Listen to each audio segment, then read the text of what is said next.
And he got delayed for some reason for picking me up at the airport, and he says, "Oh, my buddy's coming to pick you up." And he says, "He knows what you look like, he'll find you." And so we arrived at the airport in Romania, and this guy walks up.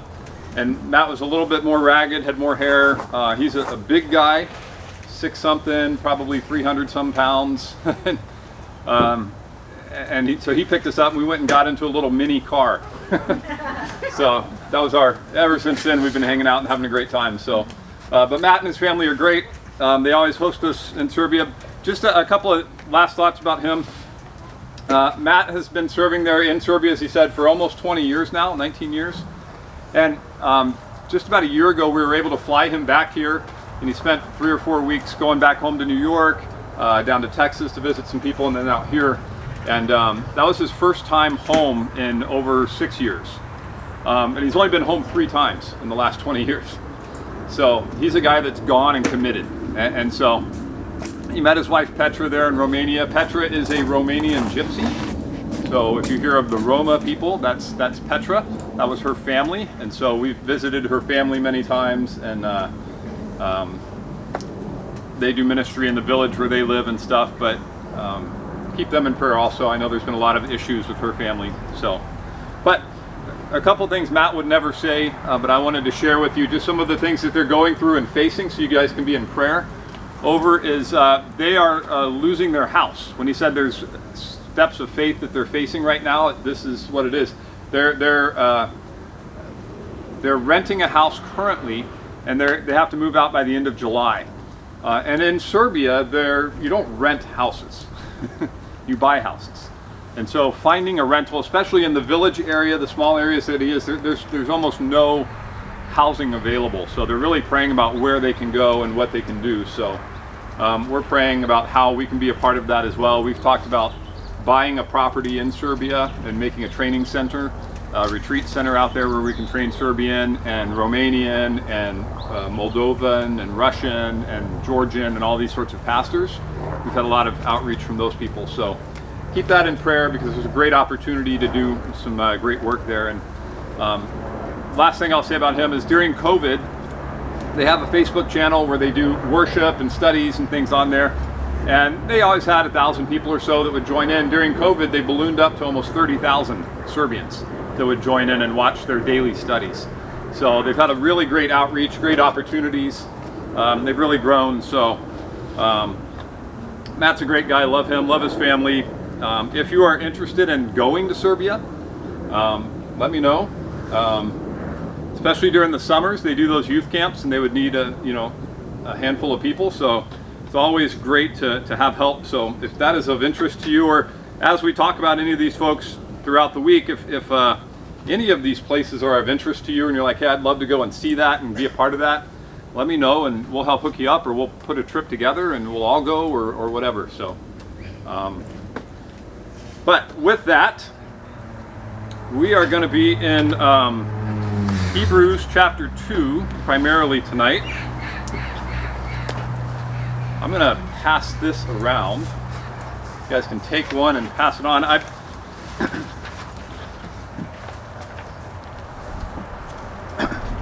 In Hebrews chapter 2, we looked at it a little bit last week, and we were talking about the superiority of Christ. In chapter 1, we saw Christ is superior to the angels. We saw there are several reasons why, because no one else is called the Son of God, no one else is given authority, no one else is given that power, only Christ, not any of the angels. So Christ is superior to that. And then there's that warning at the beginning of chapter 2, verses 1 through 4, about not disregarding or failing to heed, who Christ is. And then as we came to the last part of chapter 2, verses 5 through 18, we started to see the superiority of Christ in that he took on flesh, the incarnation. And I wanted to spend extra time tonight talking about the incarnation of Christ, since this is a foundational issue, a foundational doctrine of the Christian faith. If we don't get this doctrine right, we miss out on what Christianity is. So I wanted to spend some time talking about the incarnation, the humanity of Christ. We'll touch on the deity of Christ, but I want to focus more on the humanity of Christ tonight. And the paper that's being passed around, the paper that you're getting, I put the big words down for you, so you don't have to try to spell them on your own. We're going to go through and talk through some of these different ways that people tried to figure out what this looks like. How does this work? How is he both God and man? And so we're going to work through some of that. We'll work through some scriptures on that and hopefully lay out a foundation to understand that Jesus is God in the flesh, and what that looks like and what that means for us. One of the big reasons we said last week was that because Jesus took on flesh, he was able to redeem the world. We noted that God made the world and he designed it so that we, get rid of helicopters. He designed it so that we would have dominion and rulership and leadership over the world. That was man's role in relation to the world. And so God could always take the world back to himself, but then he would be excluding us from one of the main purposes of our creation. We would not be able to fulfill our role. So by Jesus coming as a man, he's able to redeem the world back for mankind, because he's a man who's redeeming it. And so Jesus is ultimately going to be ruling the world. He's ultimately going to be the king of all of creation. And he's going to take that authority back at some point. And so therefore, as a man, he's able to fulfill that creation mandate that we would have dominion over the world and subdue it. So the idea of Jesus taking on flesh is very important for our salvation, that Jesus is our representative in that. Also that he has compassion for us. He knows what it's like to struggle, to be tempted, and all those sorts of things. So in Hebrews chapter 2, we'll start looking at this first. If somebody would read verses 5 through 9.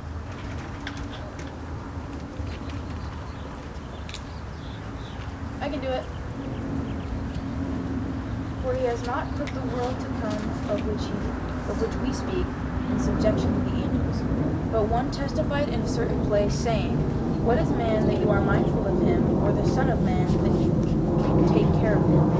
You have made him a little lower than the angels. You have crowned him with glory and honor, and set him over the works of your hands. You have put all things in subjection under his feet. For in that he put all in subjection under him. He left nothing that is not put under him. But now we do not yet see all things put under him. But we see Jesus, who was made a little lower than the angels for the suffering of death, crowned with the glory and honor, that he, by the grace of God, might taste death for everyone. Yeah, so there we saw that, that quote from Psalm chapter 8, verses 4 through 6, that he's put everything, whose man that you're mindful of him, you've made him a little lower than the angels, and you've crowned him with glory and honor. This is speaking of Jesus. Jesus, in taking on flesh, is a man there, and the world is to be subjected to men, and therefore Jesus taking that on is taking on that role of mankind. And as it continues there in verses 8 and 9, it says that at present we don't see everything in subjection to him.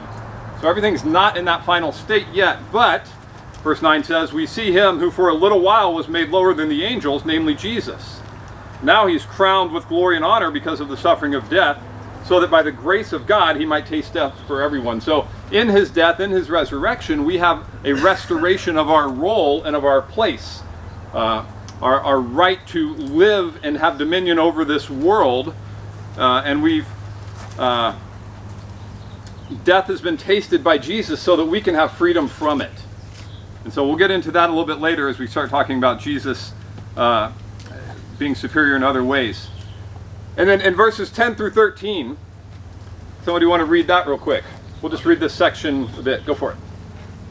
For it was fitting that he, for whom and by whom all things exist, in bringing many sons to glory, should make the founder of their salvation perfect through suffering. For he who sanctifies and those who are sanctified all have one source. That is why he is not ashamed to call them brothers, saying, I will tell of your name to my brothers. In the midst of all the congregation I will sing your praise. And again I will put my trust in him. And again, behold, I and the children God has given me. Yeah, so he gives three quotes here. Psalm 22, verse 22, first of all, saying, I will tell of your name to my brothers. Who are the brothers of Jesus? That's us.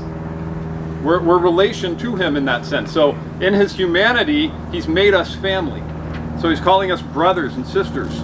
Then again, he says, I'll put my trust in him, out of Isaiah chapter 8, verse 18. And behold, I and the children God has given me. Isaiah chapter 8, verse 18. So he's basically saying there, I'm identifying and associating with mankind because I'm one of them. Now, if Jesus didn't take on flesh, he couldn't be one of us. And we wouldn't have the same relationship with him. We wouldn't identify with him in that same way. He would be far out there. He would be God, but he wouldn't be us. He wouldn't be man with us. So it's important that we identify that he's called us brothers. He's one of us. And then verses 14 through 16. Somebody else want to read that? I'll read it. Inasmuch then as the children have partaken of flesh and blood, he himself likewise shared in the same, that through death he might destroy him who had the power of death, that is the devil, and release those who through fear of death were all their lifetime subject to bondage. For indeed he does not give aid to angels, but he does give aid to the seed of Abraham. Therefore, in all things he had to be made like his brethren, that he might be a merciful and faithful high priest in things pertaining to God, to make propitiation for the sins of the people. For in that he himself has suffered, being tempted, he is able to aid those who are tempted. Okay, so we see a couple things in there. First, verses 14 through 16, Jesus' actions as our brother is that we share in this flesh and blood, so he partook of the same things, and through death he was able to destroy the power of death in our life. That's what Jesus did as one of us. He took on our nature, went to the cross, died for us. He knows what it's like to suffer in those things. And so now he's delivered us from death, and we're subject no longer to the slavery that it brings. No angel's done that, but only this offspring of Abraham, Jesus.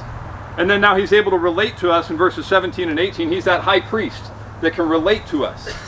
So he can go on behalf of us, sitting at the right hand of the Father. He's ever making intercession for us. His intercession is one of experiential knowledge. He knows what it is to be tempted. He knows what it is to struggle, to hurt, to hunger. We're going to see some of that tonight here. And so Jesus understands what it is to be a man, and so he's able to relate to us. He's able to identify with us. He's able to restore us to that creation mandate, and he's able to represent us before the throne in heaven currently. So all these things, it's important that this is why Jesus became a man, so he could fulfill all of those roles. And so if we get this wrong, we're missing who Jesus is. So I wanted to spend time tonight looking through the identity of Jesus and how we're to understand this. So one of the first verses I wanted to look at, we're going to go through just a handful here, and I want to first make the case that Jesus is fully man. Okay?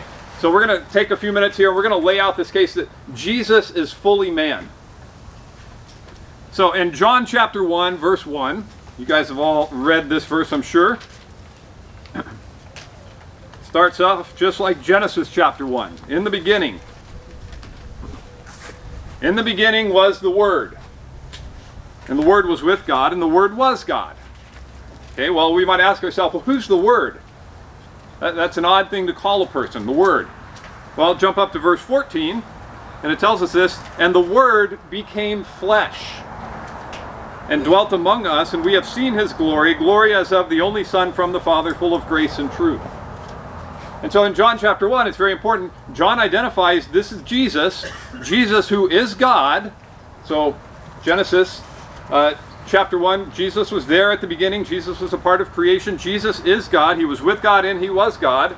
And then Jesus, as the Word, took on flesh and dwelt among us. Okay? So John is testifying there. Now let's go all the way back to the beginning in Genesis chapter 3.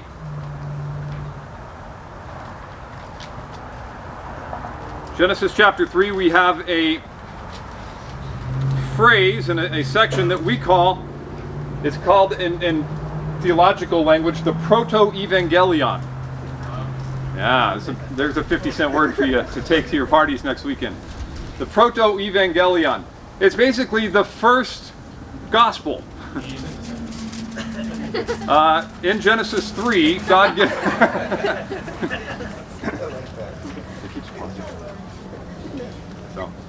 So you've got the proto-evangelion, and basically it's the first gospel. It's the first introduction of the gospel message and where we're going. So in Genesis chapter 3, verse 15, you guys have all read, God is now handing out the curses because of sin, and he says, I will put enmity between you and the woman, between the serpent, between Satan and the woman, and between your offspring and her offspring. He shall bruise your head, and you shall bruise his heel. So we realize there's going to be an offspring. And in the literal Hebrew, this is the seed of the woman. So there's going to be some offspring, some flesh from the woman that's going to come, that's going to cause a blow to Satan himself. Okay, so it's kind of the first hint of a gospel there. And then as you continue on, we won't look up these verses, but in Genesis chapter 12, we have the beginnings of the Abrahamic covenant. God starts to narrow down who that seed is going to be, that offspring. It's going to be from the line of Abraham. So Genesis chapter 12, verse 7 tells us that. And also in chapter 13 and 15, he kind of reiterates the covenant for multiple chapters there. So from the seed of woman is going to come someone who's going to bruise the head of Satan. And not only from the seed of woman, but narrow it down now to the family of Abraham. And then go on to 2 Samuel chapter 7, and it narrows it down to the line of David. So we're getting narrower and narrower and narrower to identify who this seed is. And then if we look in Galatians chapter 3, you're going to get a little exercise with your Bible today. In Galatians chapter 3, verse 16, it tells us that now the promises were made to Abraham and to his offspring, his seed. Now who's that? That's the very same language of Genesis. It's the very same language of the Old Testament. It does not say and to offsprings, referring to many, but referring to one, and to your offspring, who is Christ. So Paul makes that association for us, starting back in Genesis 3 through Genesis 12, through 2 Samuel 7, all the way up through Galatians 3, the offspring that's going to come and bruise the head of Satan, free us from this bondage to the slavery that we've been placed in through disobedience. That offspring comes through the line of Abraham, through the line of David, and that offspring is Christ himself. So he's got to be a man to fit this agenda. You see the bill? You see what's going on? He's got to be the seed of Abraham. So a couple other quick things just to prove that Jesus is fully man. See, he was born. We often want to spiritualize all of the life of Christ and the life that's going on. Jesus was born in the natural human way of being born. He grew for 9 months in Mary's stomach. He was birthed in the natural manner, and he grew as a young child. And so he had a full natural, from start to finish, it was a natural human life. You can see in Luke chapter 2, verses 40 and 52, that he grew and developed physically and intellectually. Imagine this, Jesus as a little baby wasn't omniscient. But he grew and developed, and he grew in knowledge, and he grew in stature and in wisdom, it tells us there. He also experienced all the human limitations that you and I have. He hungered in Matthew chapter 4. He thirsted in John chapter 4. He got tired in Mark chapter 4. So Matthew, Mark, and John chapter 4, you see a lot of human emotion come out in Jesus there. He had various emotions of weeping and over Lazarus. He had a limited knowledge in Mark chapter 5. He seemed to be limited about the knowledge of who he's talking to at times, unless the Spirit gave him insight. He was limited in knowledge of when the second coming would be. Only the Father knows that. And then he suffered and died. These are things that God doesn't do, man does. And then lastly, you guys all know that he was tempted. Matthew chapter 4, verses 1 through 11, the temptation there. He was tempted in all ways as you and I are. But he never sinned. He never fell short. We'll get to that as we get up into Hebrews chapter 4 and 9, and in 1 Peter 1. All talks about Jesus being sinless. So what does all this mean? Well, let's develop a little bit of an understanding of what it means for Jesus to be human. Great place to start is in Philippians chapter 2. In Philippians chapter 2, we'll start in verse 5. Actually, would somebody else read verses 5 through 11? Philippians 2, 5 through 11. I can read it. In your relationships, with one another have the same mindset as Christ Jesus, who being in very nature God, did not consider equally with God something to be used to his own advantage. Rather, he made himself nothing, by taking the very nature of a servant, being made in human likeness, and being found in appearance as a man. He humbled himself by becoming obedient to death, even death on a cross.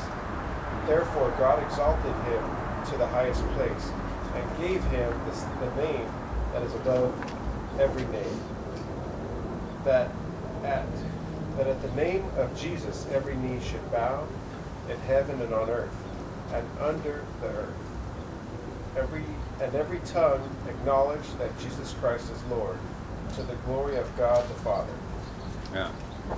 So Jesus says, have this mind in you, first of all in verse 5 there, that was also in Christ Jesus, who although he was in the form of God, although he was the exact image of God, although he is God, is what it was saying there. A lot of people will look at that statement saying the form of God and say, okay, he had an image of God, but he wasn't God himself. The original language means he was God. He was identical to God. He was God. And so he was God, but he humbled himself. He didn't count equality with God something to be grasped or held onto tightly. And so he humbled himself and he took on the form of a servant. And what this word is talking about, it's saying that he emptied himself. So here we'll talk a little bit about the deity for just a moment, and then we'll kind of identify how do we understand Jesus. Jesus is fully God. When he took on flesh, he didn't stop being God. That's important. So when he took on flesh, he took on a full human nature, and he limited himself to the human attributes. He still maintained his divine attributes. Remember, God is omniscient. God knows all things, right? But the human Jesus limited himself to a human brain and to human reason.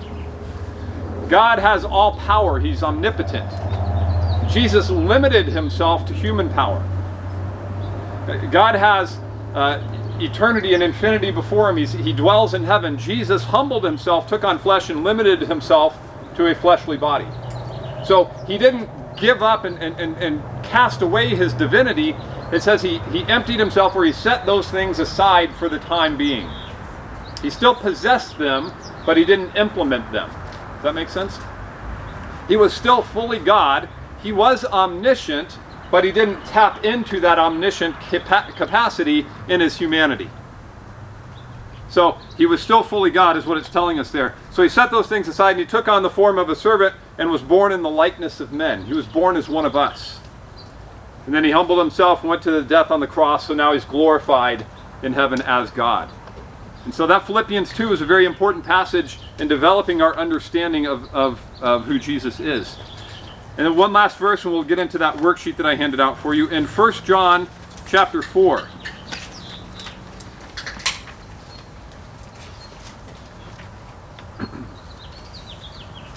Why is this so important, you may ask? If somebody would read 1 John chapter 4, verses 2 and 3.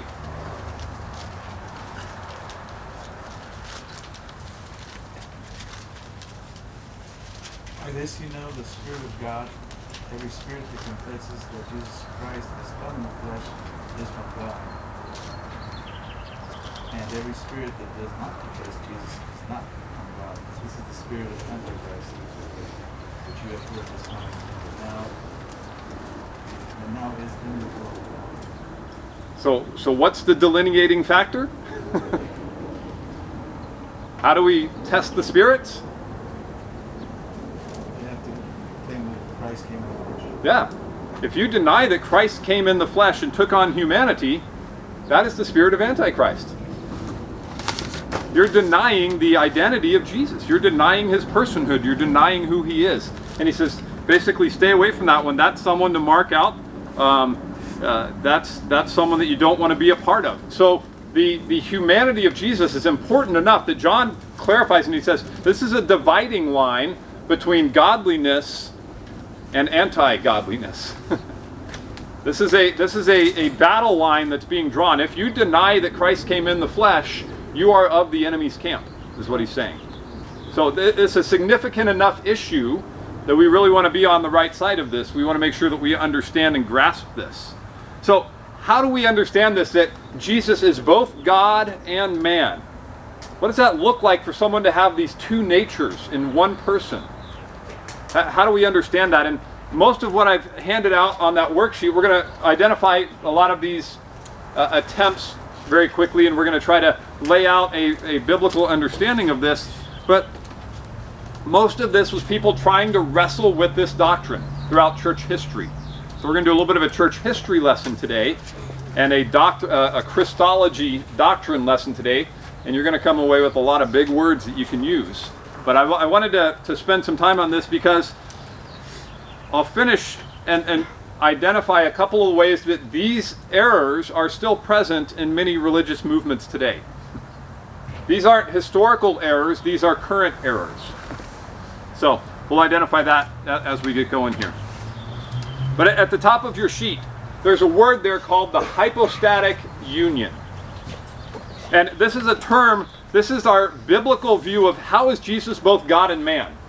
That's what the hypostatic union is meant to describe. You have one person, Jesus, who is both God and man. It's the union of his humanity and his deity. And when we talk about a hypostasis, this is a Greek term for a person, individual personhood. And so we have a union of these persons, of a human and a deity in one person. So as we talk about the hypostatic union, that's the theological term for how Jesus is both God and man in one person. Okay? So that's really what that's talking about. Well, let's look at people's way to figure out how this works. So let's look at some of the errors first. Arianism. Anybody ever heard of Arianism? I know some of you guys have studied this before, so may this be a review for you. And for some of you, it may be new and you've never even thought through some of this, but we'll simplify it. Arianism teaches that Jesus is the Son of God who was begotten of the Father before time began. So in other words, Jesus is the first created being of the Father. And then through Jesus, God created the rest of creation and all of us. But Jesus is not co-eternal with the Father. Jesus has a beginning before time began. The Father is eternal God. Jesus is limited God. Does that make sense? Jesus, you can point and say he began here. God has no beginning. And so there's that distinction in Arianism. Jesus began to exist outside of our linear time frame, but he began to exist at some point. There is a beginning to his existence. And so that was Arius trying to wrestle with this, of Jesus somehow being God and everything being made through him, as Colossians 1 tells us, but yet not being God the Father himself. Okay? Second one here is called Docetism. Now, Docetism depraves Jesus of his physical body and human nature. We don't see this much today, but what this would say is that Jesus only appeared to have a physical body. He really didn't have a body. He was almost like an apparition. So he was either some kind of a phantasm or a ghost in some sense, but he didn't really have a physical human body or a physical nature. And this error largely came from what we call Gnosticism. Many of you have heard Gnosticism, a secret knowledge kind of club that says that everything that's physical is evil, but everything that's spiritual is good. And if Jesus is God in some way, he could never take on the physical because that would make him evil. And so you had a distinguishment between those two. So Docetism says Jesus never actually took on humanity or any physical nature because that would make him evil.